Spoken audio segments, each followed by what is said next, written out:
Thank you for joining us on this episode. We have a very special guest, the Big BC. Who is that? Stay tuned. Get ready for the real estate show that takes you across the barriers and into the danger zone.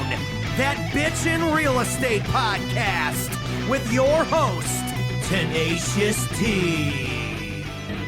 Yes. Welcome back, Kimberly, Tocco, Tenacious T, with my lovely co-host, Haley Schuster. Hey. And the Big BC. I think we all know this stands for Brian Culhane. Brian Culhane, thank you for joining us today. Party on, girls.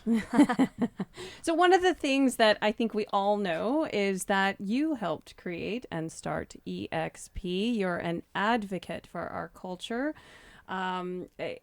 True. Very, very, very successful man. But my husband, yes, very true. All true. My husband has met you a few times, and I say this almost every time I see you and describe this story. My husband's never said this. He said you're one of the most intelligent men he's ever met. Not true. And one of the things he pointed out that we were discussing when thinking about you coming on the show is you have been known to say you can have wealth, but it is nothing without wellness. Right. Yeah, health is wealth. And there's a little trendy word going around called self-care. Right.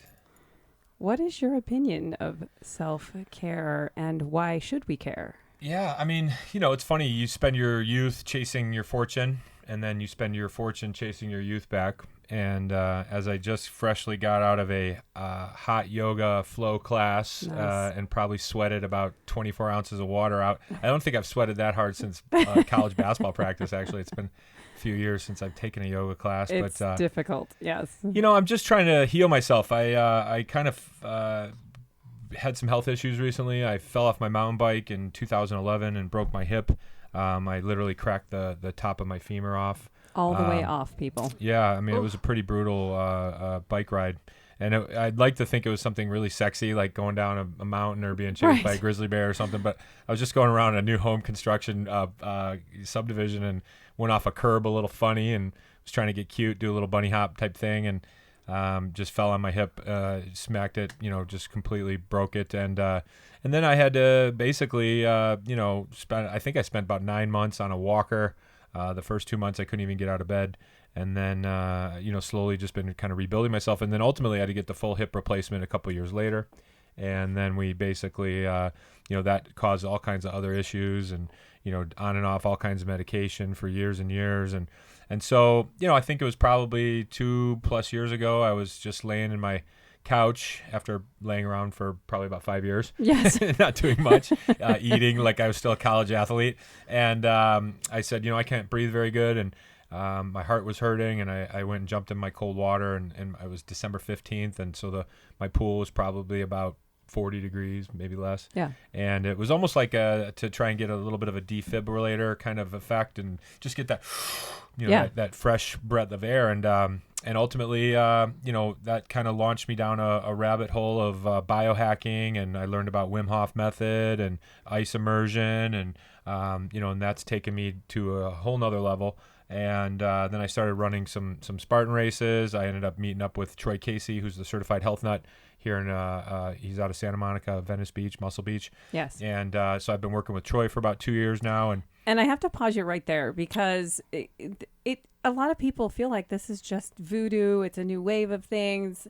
This technique, the Wim Hof technique, the breathing techniques, the things that Troy Casey uses as exercise, the stretching, the natural strength, that's been around for thousands of years. Correct. Yeah. I mean, it's ancient technology that our bodies have inside of us. And that's really it. It's sort of the mindset is really sort of taking what is, ancient and what had been considered mysticism or whatever, and sort of demystifying it. Yeah. And it's pretty basic. I mean, it's massive amounts of oxygen and cold water immersion. I mean, it's...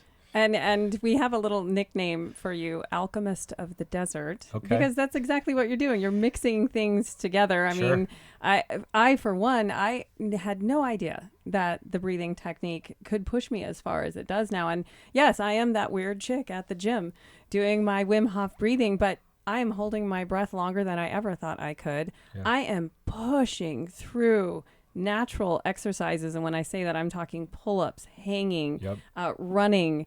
I do what is the sword thing called again? Sheath the sword. Sheath the sword. I sheath the sword quite often. What you're really doing, Kim, is you're tapping into your adrenaline and sort of, some survival techniques. It's effectively a manufactured crisis event that, they talk about how, mothers can, after a car accident can lift a 2-ton car off their baby. We all have that.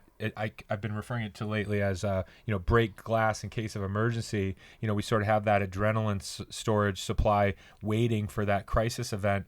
And normally you have to jump out of an airplane or have a shotgun go off behind your head or, some sort of dangerous situation to trigger that.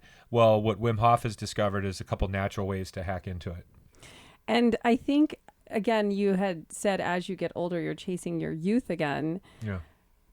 I think for people like you and I and our age, we want another 50 years. Right.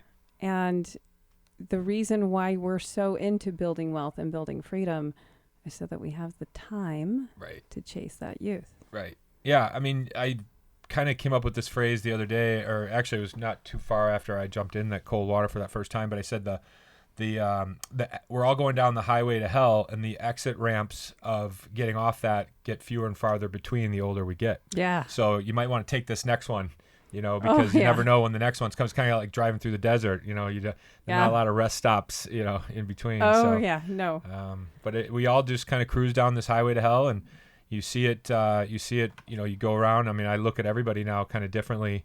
And I want to help everybody too. Yeah. It's kind of a trippy thing.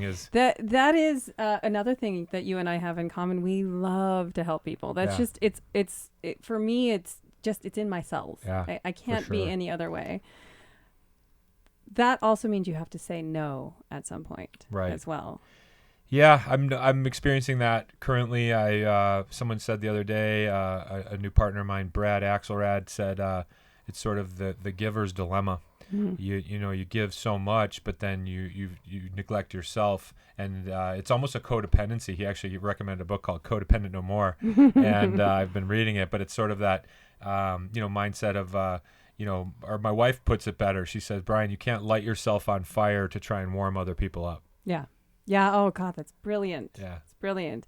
Haley is newer working with me. We've been together almost a year now, and really? I base my business on giving back. She's struggling a little bit with that no now, I think, and because you just want to give to the detriment of your own family. So I think if we turn it around and we look at giving to our family, Haley, what is your biggest issue with being a giver?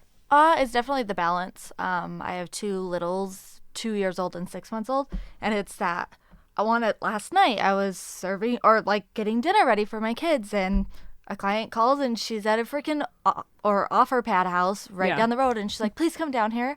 And I'm like, babe, I'll be back. And I grab my keys and out the door, and he's like, are you effing kidding me? No, it's family time. Right. But that's what we do. But you're a real estate agent. Mm-hmm. Well, we have, and it's funny, I've spent 15 years working with real estate professionals, and for 13 of them, it was gotta grind, gotta make more money. Come on, let's go. And a lot of these people didn't want to even get out of bed. They didn't want to look in the mirror. And here I was asking them to go out and strike up basically 20 to 30 conversations a day with strangers. Yeah. Mm-hmm. And they hated themselves. And so I struggled, they struggled. And so recently I've entirely flipped my mindset. And now when I work with people, we just work on pain management. And I feel like if you work on the pain, that will increase your relationship skills. You'll end up having more relationships. You'll have better relationships, more rewarding relationship with your family, your loved ones, your spouses, your partners, and then your clients. And then ultimately, the more relationships you have, the more success you're going to have. Yeah. So you can't work on success. Kim, you and I talk a lot about time freedom. You can't work on time. Time freedom is the byproduct of financial health and relationship freedom. And you were the first one to teach me that. Yeah. And if you don't, and so the only thing we can work on is the pain. Yeah. Turns out. Exactly. Yeah. Another solutionist. That is my coined phrase. All right. So we have a series of 10 questions that I love to ask. You've heard them on Tenacious Eats. So this will be, and I'm so excited. This will be my first time asking the big BC the Wim 10 Hof, questions. use Yes, Wim Hof. Quick, fire breath. Okay. That actually helped. As it pertains to real estate, what is your favorite word in a description? Closing. Closing. Yeah. Closing. Closer. Right. Just getting it done. A job well done. Yeah. Deal closed. What is your least favorite word? Geez, that's a tough one. I should have studied. My least favorite word in real estate would probably be renewal. Yeah. Yeah. I just did that. Well, your license up. It seems like it's or renewal of we're going to renew our lease. We're not going to buy. Right. Oh God, you're throwing money away. There's Stop it. Different ways you can apply it, but they're all bad. Yeah. No, you're absolutely Yeah. correct.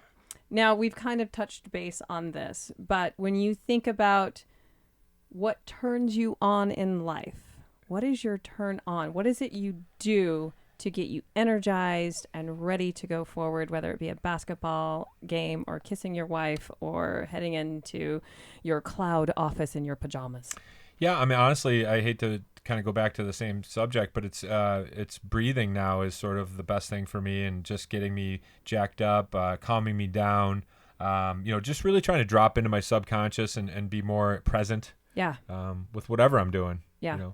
Same way. I think you have to be very conscious of what's going on around you and be present. I've really struggled with this lately, and I think it's starting to become more clear for me. But this idea of we all kind of have this digital self that we think about, and my head has been like 99% thinking about my digital version of Brian Culhane and not being in the present form of Brian Culhane, and really experiencing life, and I've noticed time goes by faster when I'm in the digital mindset. Yeah. And so it's always like, oh, I've got a great idea. I've got something funny I want to say. Oh, I should post this picture. And I'm almost looking at the world as if how it's going to be on my Facebook page. Instead of going out on the patio and just feeling the breeze on your face and absorbing drinking the coffee. Exactly. Yeah. So I've tried to really reverse that flow. Love and be more present and less subjugated to the digital self. And it shows. I mean, just look at you. So, Well, hey. Along the same lines, what turns you off?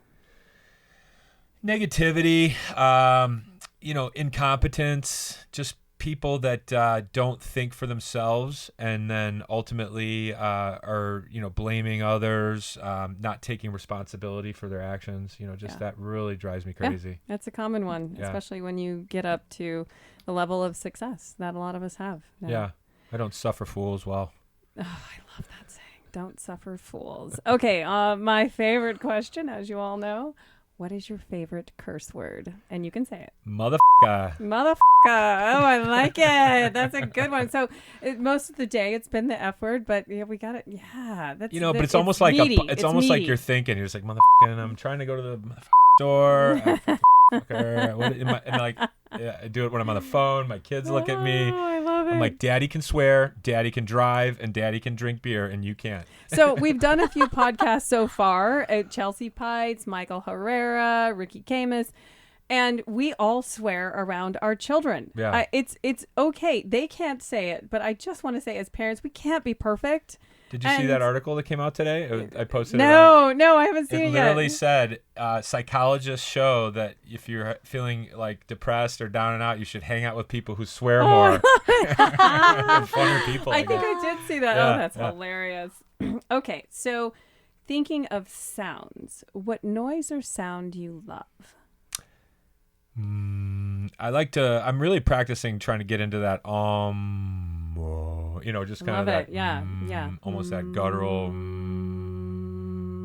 Right. I mean, can you guys feel it? Like, I know we're not. I do it in the steam we room, are and they not look that at me like I'm dorky. weird. You don't have to fill it over the podcast, but yes, I again just vibration levels. Yeah, It almost it actually is. You're stimulating your vagus nerve. Yep. And I was listening to a Wim Hof podcast, and he was like, if you just start going like, I saw that one. You can almost like slip out of this, you can almost like lose yourself and. Well, again, this has been something that's been around for thousands of years. Right. The pyramids in Egypt were built to have that same sort of healing Right. tone. And we'll probably cover that on episode 39. Yeah. But they're healing bowls, healing tones, vibrations. Yeah. It has all been proven Yes. to be healthy and You know, it's healing. funny. I was over at Scott Burger, Scott and Yes, Marla's. yes. And he has that little hollowed out log thing that you stick your leg in. Have you done that? No. The Oh, box? yes, yes, The yes. box, and Oh, it makes that's your freaky. legs start It's vibrating freaky. and tingling. Haley, you got to try it. It really worked, and it worked for Christy. It worked for me. It started heating up my leg, Yep. and you know, but there's strength in shapes. Every shape has emits energy, and the pyramid is the strongest shape in nature. So it emits the best energy. And a lot of people, again, think this is a voodoo thing. Make it as simple as there's a reason why music brings us all together. Sounds, noise, it's all Harmony, healing. frequencies, Yep. right? Yep. Vibrations. Well, and they're talking about how sounds can make people sick now, Yep. and there's that whole, there's articles about some of the embassies around the world are being bombarded with sonic waves and Yeah. making people sick. And so if it can make you sick, can it make you healthy too? Yeah, something to think about. Right. So, a noise or sound that you hate. Oh, I mean, a sound would be like almost a feeling, but like the sound of like wood scraping across my teeth. Yeah. Oh, yeah. Oh, yeah. That just thinking about that would be. Okay. Now. Like biting a popsicle stick. Yeah. you know, Oh, yeah. you- Totally. Just that's yeah, great. yeah. So take real estate off the planet, right? Okay. If you could do any job, any profession in the world, what would it be? I'd be a professional activities planner for a Jamaican resort. I love it. Oh my God! Can I be the beer? That's a really cart good girl one. There? Yeah. I mean, just that, who wants to that's- play volleyball? Yes. Oh God, that is. That was what I wanted gotta to be when I rethink was when in I'm gonna college. answer that. Right. I love, and you know what? That would fit you absolutely perfect. It's almost like I could see you at a couples retreat like resort, Yeah. and you're the guy that welcomes everybody. It brings me I back to love Dirty it. Dancing. Like, Yeah. who wants to do the cha-cha? Right. I mean, little water volleyball, whatever. Let's do it. Now, this question I'm dying to know: if you could have dinner with anyone, dead or alive, who would it be and why? I'd say Abraham Lincoln.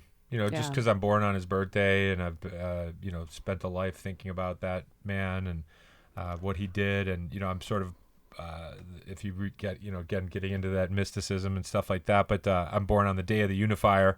And I've always just respected that people who can bring people together and, solve problems. When I think of that glorious man, one of obviously our president, kindness. He invokes kindness. He was a kind human. He was, but he was also a badass. He made Yeah. his career. He would wrestle people, and did not know they were that. like street fighters. Yeah, they would just like throw down and wrestle. And like at one of his debates, I was reading this recently in an autobiography or something. One of his debates. They were debating, and he basically just went over and said, "Let's wrestle."